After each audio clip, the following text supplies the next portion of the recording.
गणपतये नमः प्रथमपतये नमस्ते सुलंबोदराय एकदन्ताय विघ्नविनाशिने शिवसुताय श्री वरदमूर्तये नमो नमः।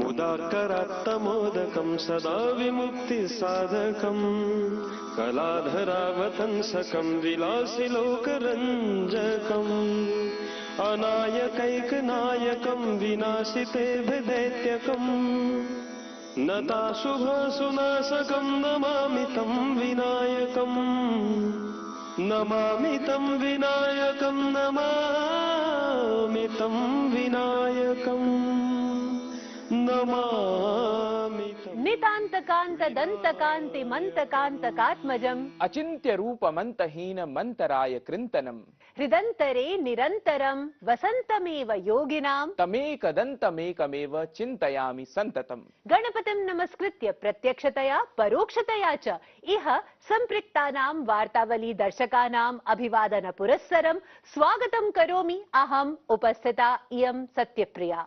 अहं गवीश द्विवेदी अपि अभिवादये सर्वान् सुहृद्दर्शकान्। गवीश, वार्तावल्याः कथाक्रमानुसारं प्रप्रथमतया तु सुभाषितमेव प्रस्तुमः। तथैव भवतु। दर्शकाः आस्वादयन्तु परोपकारप्रबोधकम् एतत् अद्यतनाङ्कीयं सुभाषितम्। परोपकरणं येषां जागर्ति हृदये सतां नश्यन्ति विपदस्तेषां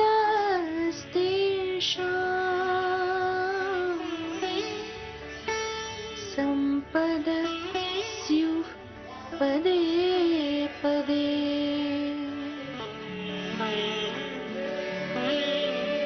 जिन लोगों का हृदय दूसरों का भला करने की इच्छा से परिपूर्ण होता है, वे कष्टों विपदाओं से दूर रहते हुए सर्वदा प्रजा व संपत्ति देते हैं। Those whose hearts are filled with the desire to do good to others are always seeking happiness and wealth while staying away from troubles and calamities. शोभनं ज्ञानदं च एतत् सुभाषितम्। अत एव एतानि सुभाषितानि रत्नानि कथ्यन्ते खलु। आम्, एतेन सह अन्यानि अपि बहूनि रत्नानि सन्ति भारतभुवि, येषां सततं गवेषणं क्रियमाणम् अस्ति। सत्यम्, एतेन सहैव देशे विदेशेषु च प्रवर्तमानाः विविधघटनाः अपि अस्माभिः सङ्कलय्य प्रदर्श्यन्ते। आयान्तु तर्हि अवलोकयामः एतस्मिन् सप्ताहे देश विदेशेषु घटिताः विविधवार्ताः। प्रधानमंत्री नरेंद्र मोदी स्वसंसदीय क्षेत्रस्य वाराणस्याः यात्राम् अनुष्ठितवान्। तेन वाराणसीं समेत्य पूर्वाञ्चलस्य जनेभ्यः अनेकाः विकासपरियोजनाः उपायनीकृताः। अटलावासीय विद्यालयोद्घाटनं समेत्य अन्ताराष्ट्रिय क्रिकेट क्रीडाङ्गणस्य अपि शिलान्यासः प्रधानमन्त्रिणा कृतः। प्रधानमन्त्री दिल्ल्याः द्वारकाक्षेत्रे यशोभूमि इत्याख्यं विशिष्ट सम्मेलन प्रदर्शनी केन्द्रं राष्ट्राय अभ्यर्पितवान्। एतत् अतिरिच्य प्रधानमन्त्री Modi airport metro access line इत्यस्य द्वारका पट्टिकायाः विस्तारकार्यमपि समुद्घाटितवान्। अवधानास्पदमस्ति यत् यशोभूमि इत्याख्ये केन्द्रे विश्वस्तरीयानि उपवेशन प्रदर्शनी सम्मेलनानि आयोजयिष्यन्ते। अत्रत्ये सुविशाले सम्मेलनकक्षे 11,000-अधिकाः जनाः उपवेष्टुं शक्ष्यन्ते।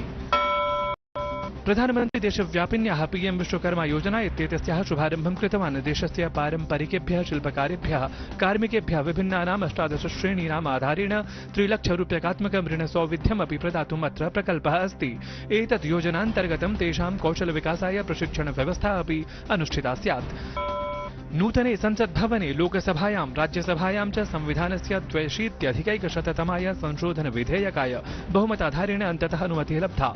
एतस्मिन् संशोधने महिलाभ्यः लोकसभायाम् अथ च राज्यविधानसभादिषु विद्यमानेषु आसनेषु प्रतिशतं 63 आरक्षणं समुपकल्पितम् अस्ति। विदेशमन्त्री डॉक्टर एस जयशंकरः संयुक्तराज्यामेरिकादेशस्य यात्रायाम् अस्ति। न्यूयॉर्कनगरे संयुक्तराष्ट्रमहासभासत्रम् अतिरिच्य क्वाड इत्येतस्य समूहदेशानां विदेशमन्त्रिभिः सह तदीयमेलनं जातं, यत्र भारत-प्रशान्तक्षेत्रे नियमाधृते अन्ताराष्ट्रियव्यवस्थारक्षाविषये चर्चा जाता।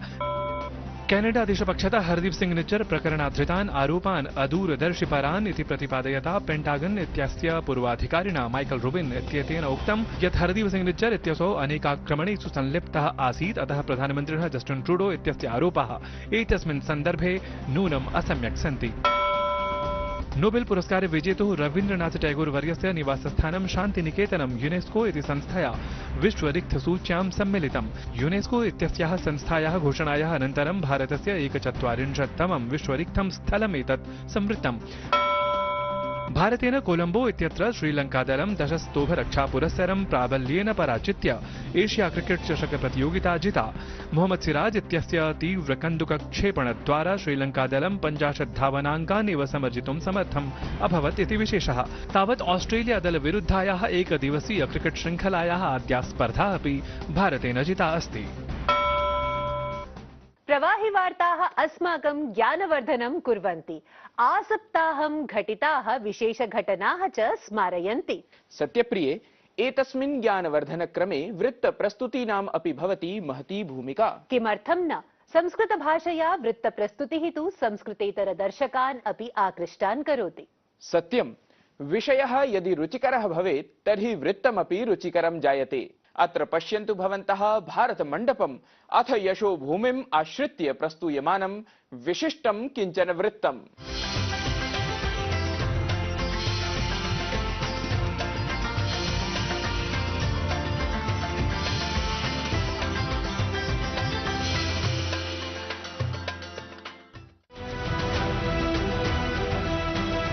भारतीय संस्कृतेः अवधारणा अस्ति वसुधैव कुटुम्बकम् इति।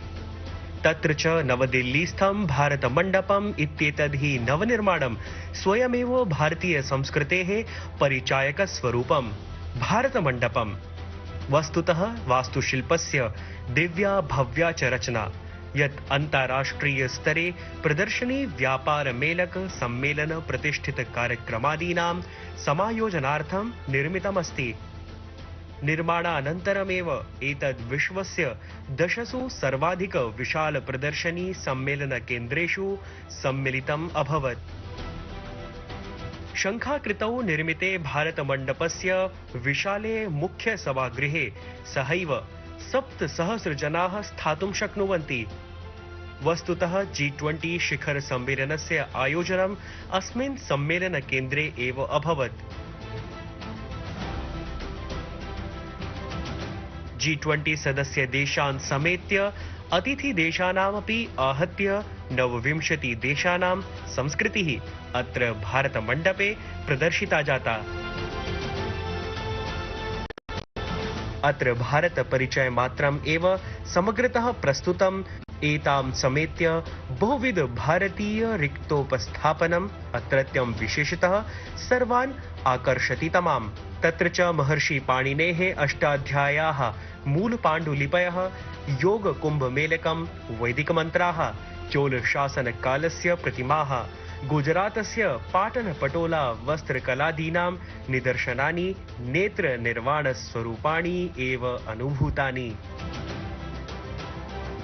अपरत्र दिल्ल्याम् एव कतिपय दिवसपूर्वं भारतस्य सर्वाधिकं विशालं अन्ताराष्ट्रिय सम्मेलन प्रदर्शनी केन्द्रं प्रधानमन्त्रिणा नरेन्द्र मोदिना उद्घाटितं, यस्य नाम अस्ति यशोभूमिः। यशोभूमिः इत्यत्र 11,000 जनाः सहजतया स्थातुं शक्नुवन्ति। यशोभूमिः 73,000 वर्गमीटर मिताधिकक्षेत्रे विस्तृता। न केवलं भारतस्य अपितु विश्वस्य बृहत्तमः प्रदर्शनी कक्ष समन्वितं सम्मेलन केन्द्रमस्ति। अत्र देशस्य विशालतमं LED इति विद्युत् फलकमपि स्थापितमस्ति। अत्र 8-तलीय सम्मेलन केन्द्रे 15 सभागाराणि, 13 सम्मेलनकक्षाः सन्ति। अत्र state of the art waste इति नामकं जलसंयन्त्रं विशेषाकर्षकमस्ति, येन 100% अशुद्धजलं पुनः प्रयोगार्हं क्रियते। नूनं भारतमण्डपम् अथ यशोभूमिः च भारतीय नवनिर्माणस्य प्रतीकभूतस्वरूपे, यन् माध्यमेन भावी भारतम् आगामि वर्षेषु इतोपि गौरवस्वरूपे दृष्टिगतं भवेत्। वार्तावलीवृत्तं डीडी न्यूज़।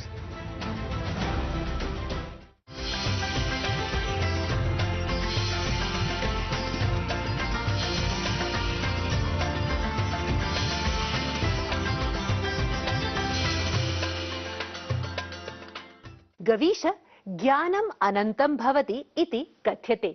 ज्ञानार्जनाय च महती साधना अपेक्षिता भवति। आम सत्यप्रिये, अतएव भारतीय परंपरायाम् आचार्याः अत्यन्तं सम्माननीयाः भवन्ति। वयमपि ससम्मानम् एतादृशानाम् आचार्याणाम् अथ विशेषज्ञानां संवादं प्रदर्शयामः अस्मदीये त्रिज्या प्रभागे। एतस्मिन् अपि अंके तादृशस्य एव भारतीय काव्यशास्त्रविदः अथ आङ्ग्लभाषायाः प्राध्यापकस्य संवादं प्रदर्शयामः। एषः च संवादातिथिः अस्ति भारतीय सामाजिक विज्ञानानुसन्धान परिषदः सदस्य सचिवः प्रोफेसर धनञ्जय सिंह वर्यः। आयान्तु दर्शकाः, अवलोकयन्तु एतं संवादम्।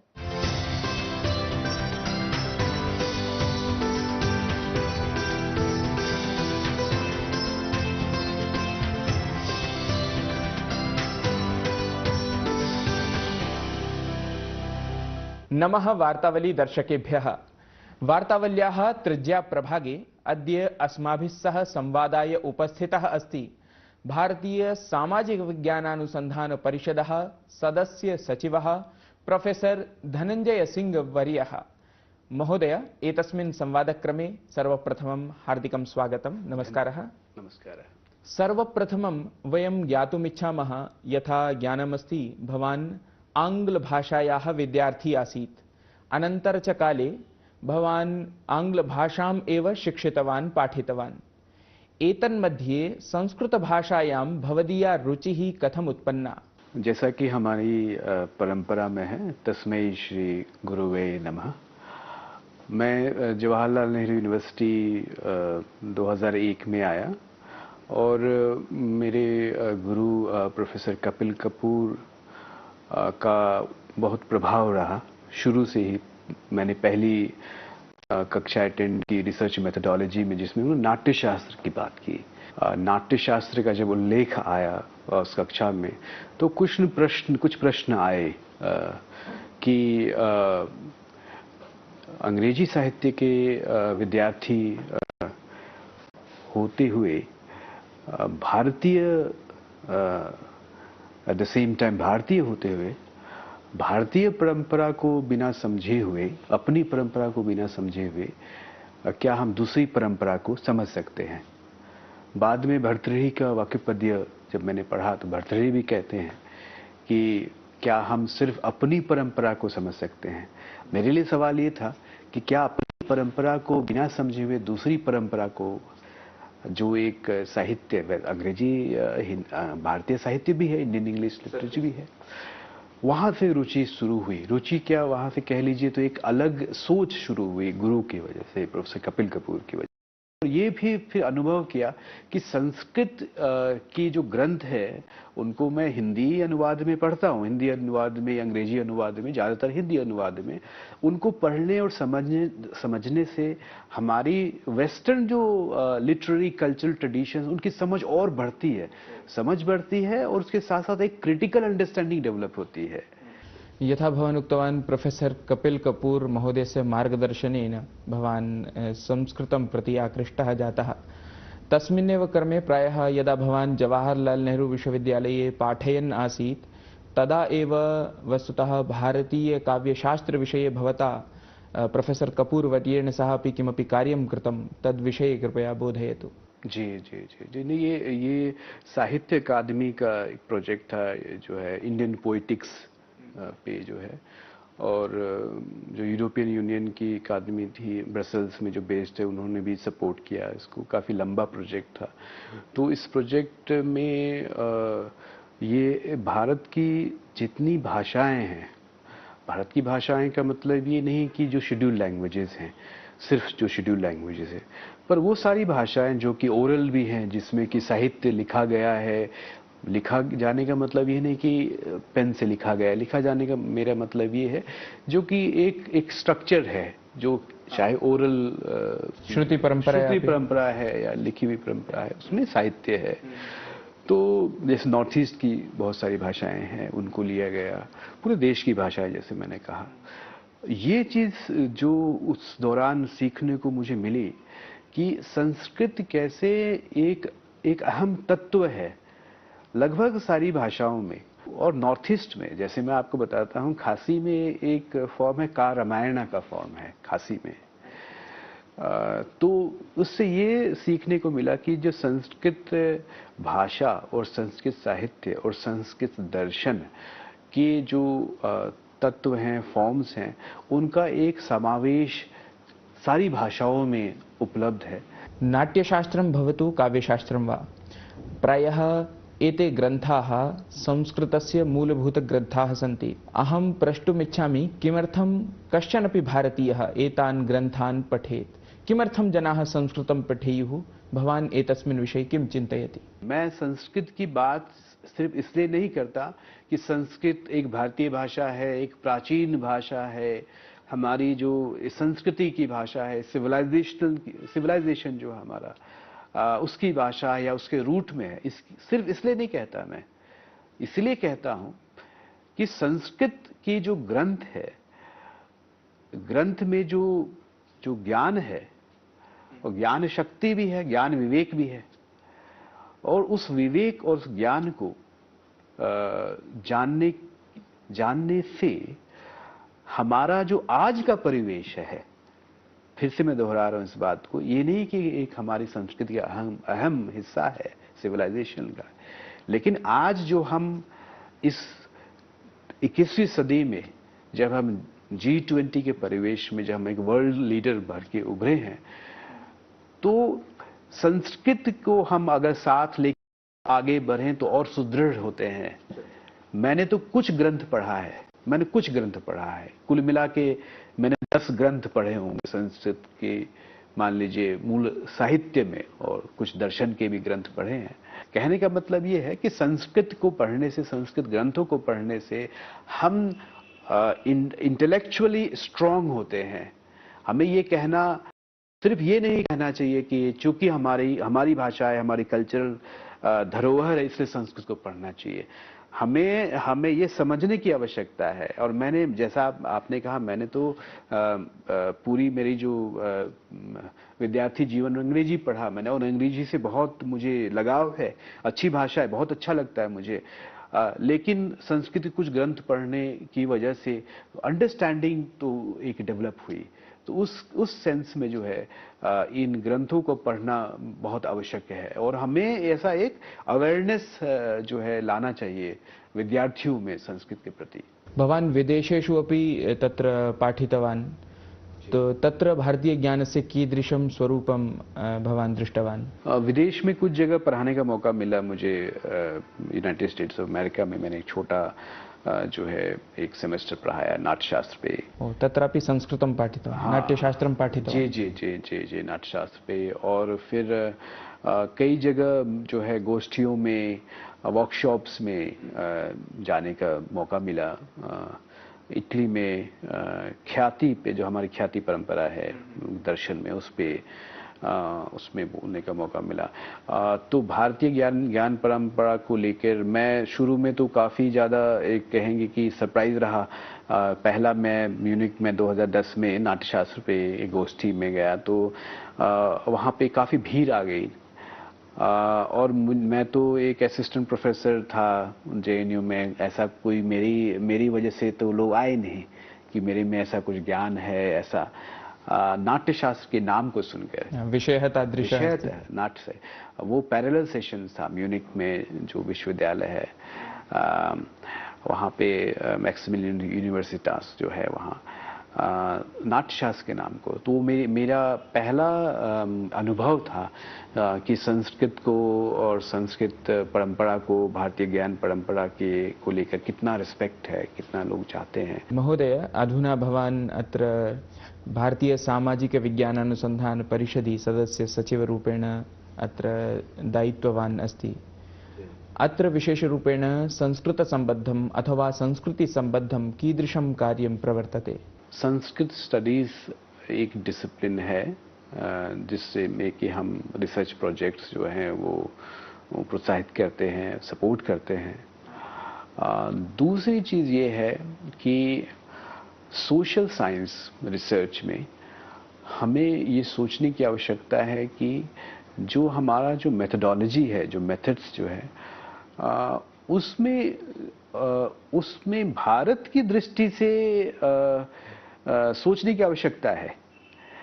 जो मेथडोलॉजी है, सोशल साइंस मेथडोलॉजी जो है वो प्रीडोमिनेंटली जो है वो वेस्टर्न सोशल साइंस मेथडोलॉजी रही है। तो दो चीज़ें, एक तो हम संस्कृत भाषा, संस्कृत साहित्य, संस्कृत दर्शन भी एक हमारा डिसिप्लिन है, उसमें रिसर्च सपोर्ट करते हैं। दूसरी, अब हमने ये सोचना शुरू किया है कि रिसर्च साइंस मेथडोलॉजी का एक जो इंडिक मेथडोलॉजी है उस पर सोचने की आवश्यकता है बदलते हुए भारत में। तो हमारे जो ग्रंथ हैं, इतने सारे ग्रंथ हैं, हमारी प्रमाण की एक परंपरा है, तो हमारी प्रमाणों पे क्यों ना काम हो सोशल साइंस पे। प्रमाण 5 नहीं, आपको पता है, आप संस्कृत के प्रमाण अनेकों हैं प्रमाण, तो प्रमाणों पे काम होना चाहिए। और एक नए सिरे से सोचने की आवश्यकता है कि social science methodology, Indic social science methodology होनी चाहिए। इस पे जो संस्कृत की भूमिका बहुत अहम है, तो इस दिशा में हम कार्यरत, महत्वपूर्णं कार्यम् अस्ति। जी जी जी जी जी। तो एक नई शुरुआत हम करने जा रहे हैं। अस्तु महोदय, एतस्मै ज्ञानवर्धकाय संवादाय भवान् समयं कल्पितवान्, तदर्थं वार्तावलीगणपक्षतः दूरदर्शनसमाचारपक्षतः च भवते हार्दिकान् धन्यवादान् ज्ञापयामि। नमो नमः। बहुत बहुत धन्यवाद।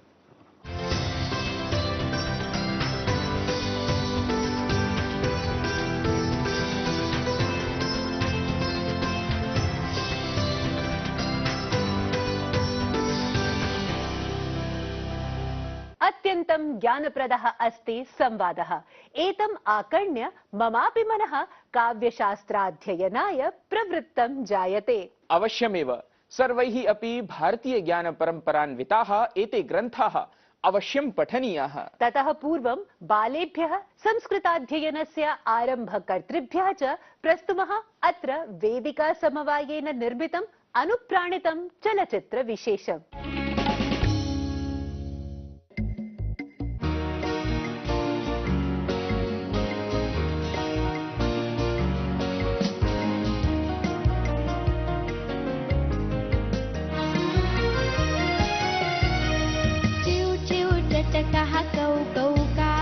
वदति कपोतः कुटुर्गु। चिव चिव चटकः कौ कौ काकः वदति कपोतः कुटुर्गु। मिठु मिठु शुकः कुहु कोकिलः। मिठु मिठु शुकः कुहु कोकिलः। वदति कुक्कुटः कुकुचकु। वदति कुक्कुटः कुकुचकु।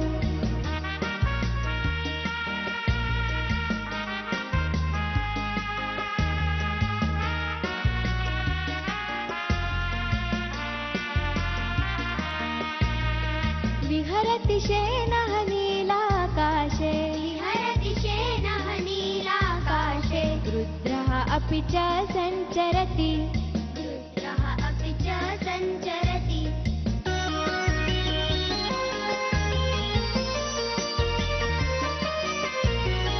बकः उलूकः किमपि न वदतः। बकः उलूकः किमपि न वदतः। मौनी भूतौ पश्यतरे।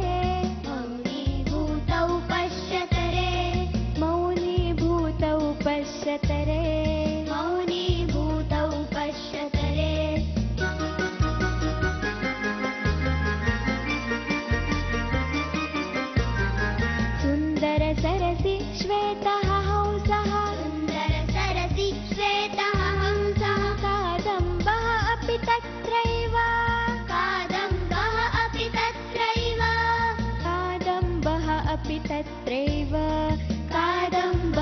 तत्रापि तत्रैव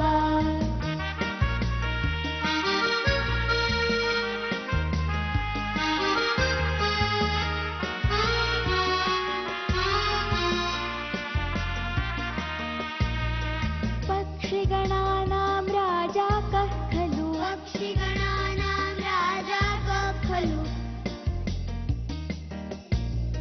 रम्यमयूरः सः एव रम्यमयूरः सः एव रम्यमयूरः सः एव रम्यमयूरः सः एव रम्यमयूरः सः एव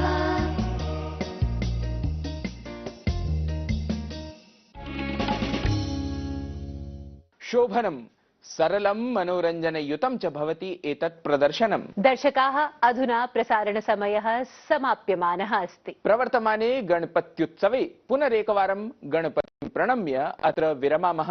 तावत् भवन्तः आस्वादयन्तु श्रीमत् शङ्कराचार्य विरचितं माधवी मधुकरेण गीतं च गणपतिस्तोत्रम्। वयं पुनः नूतनं विषयमादाय अत्र उपस्थास्यामः। नमो नमः।